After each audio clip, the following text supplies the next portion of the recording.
Sharks Stade Toulousain. Pourquoi Antoine Dupont et les Rouges et Noirs n'ont pas fait une bonne affaire à Durban malgré la victoire? Les joueurs de rugby de la Ville Rose se sont imposés ce samedi 11 janvier en Afrique du Sud dans le cadre de la 3e journée de Champions Cup 20 Raït. Un succès qui, toutefois, s'accompagne d'un lot de déceptions.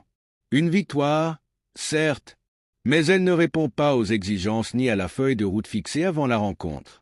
Ce samedi 11 janvier, les joueurs du Stade toulousain se sont imposés sur la pelouse sud-africaine des Sharks de Durban, 20 Raït, lors de la 3e journée de Champions Cup, décrochant ainsi un succès historique sur les terres de la nation arc-en-ciel. Seulement voilà, cette 3e victoire en autant de rencontres dans la compétition ne suffit pas au bonheur d'Antoine Dupont et ses coéquipiers. La raison? Ils achèveront très certainement cette première phase de la compétition à la 2e place de leur groupe, poule 1, derrière l'Union Bordeaux-Bègles. En effet, les Girondins ont également remporté 3 victoires en 3 rencontres. Mais eux comptent 15 points, notamment grâce à leur succès bonifié ce samedi à Exeter, 69-17, contre 14 pour les Toulousains, qui auraient été bien inspirés de décrocher le point de bonus en terre sud-africaine. Si l'on présume qu'au cours de la dernière journée de ce premier tour, les Girondins domineront aisément les Sharks et que les Toulousains viendront à bout de Leicester, 19 janvier, les Rouges et Noirs termineront probablement 2e de la poule. Conséquence, la tâche s'annonce plus compliquée en phase finale pour les Toulousains.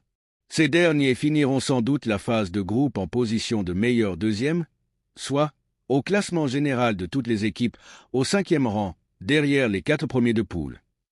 Selon les règlements de la Champions Cup, ils joueront à domicile en 8e de finale, mais devront se défaire d'une équipe a priori plus forte. Ils recevront la formation classée au 12e rang général, soit le moins bon 3e, au lieu de l'équipe classée 16e et dernière, soit le moins bon 4e. Pire encore, ils risquent de devoir disputer le quart de finale à l'extérieur.